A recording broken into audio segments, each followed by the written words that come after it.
Кыргызстанда соңку 1 сутка ичинде коронавирус Ош шаарында дагы бир бейтаптын өмүрүн алды. Бир күндө вирус 34 кишиден жаңы аныкталды. Бул тууралуу COVID-19 каршы күрөшүү боюнча республикалык штабтан 10 мартта билдирди. Министрликтин жаңы эсеби боюнча пандемия башталгандан 2020-жылдын март айынан бери вирустан кайтыш болгондордун жалпы саны 1476 кишиге жетти. Пандемияда оору жугузуп алгандардын расмий эсеби 86640 киши болду. Анын 83666-сы айыгып чыкты. Азыр 294 киши ооруканаларда жатат. Анын ичинен 11-нин абалы өтө оор, 80 кишинин акыбалы оор деп бааланган. Үй шартында 261 адам дарыланып жатканы расмий кабарланды.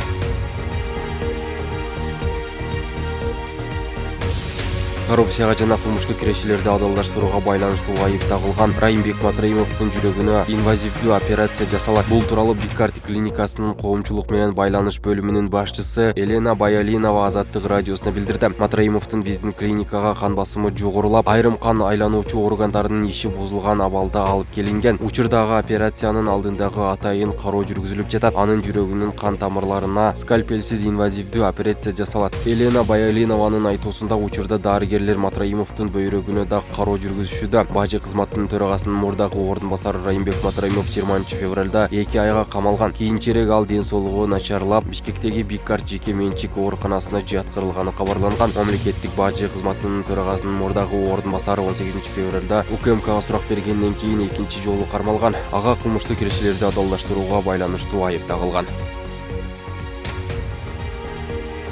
Туркияда орус элчиси Андрей Карловдун өлүмүнө айыпталган 5 киши өмүр бою эркинен ажыратылды. Бул тууралуу Эннедолу агенттиги кабарлады. Элчи 2016-жылы декабрда Анкара шаарындагы сүрөт көргөзмөсүндө сүйлөп жатканда кол салууга кабылган. Аны аткан 22 жаштагы полиция кызматкери Мевлют Алтындашты коопсуздук күчтөрү окуя болгон жерден атып өлтүрүшкөн. BBC бул иш боюнча 28 кишиге айып тагылганын жазган. Алардын ичинен 5 жылдан 9 жылга чейинки мөөнөткө соттолсо, дагы 6 киши акталып өлкөдө жүргөн бир нече кишиге сыртынан өкүм чыккан. РИА Новости агенттиги өз кабарчысына шилтеме кылып, 9 киши 5 жылдан 15 жылга чейинки мөөнөткө соттолуп, 5-өө акталганын, дагы 9 чектүү издөөдө экенин кабарлады. Бул иш боюнча сот 2019-жылы январда башталган. Сотто айыпталуучулардын АКШда жашап жүргөн диниятчы Феткуллах Гуленге тиешеси бар экени айтылган. Андрей Карлов Орусиянын Туркиядагы элчиси болуп 2013-жылы июлда дайындалган.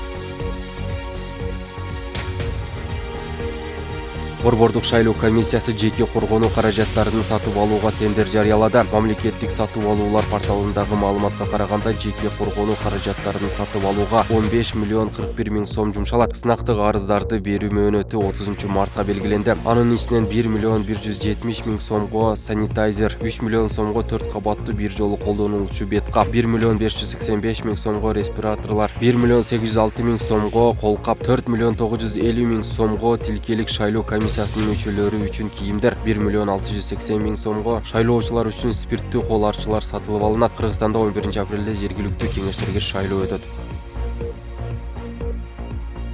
Жогорку кеңештин 10 марттагы жыйынында жаңы депутат болгон Шайлообек Атазов ант берди. Ага 7 мартта Борбордук шайлоо комиссиясы мандат тапшырган. Шайлообек Атазов мурдагы депутат Искендер Гайпкуловдун ордуна келди. Гайпкулов президенттик аппараттын стратегиялык өнүктүрүү саясаты, экономика жана финансы бөлүмүнүн жетекчиси болуп дайындалган. Шайлообек Атазов Эрем спорт клубунун аткаруучу директору. Буга чейин 2015-жылда өткөн парламенттик шайлоодо Ата Мекен фракциясынан, 2020-жылы өткөн парламенттик шайлоого Мекеним Кыргызстан партиясынан талапкер болгон.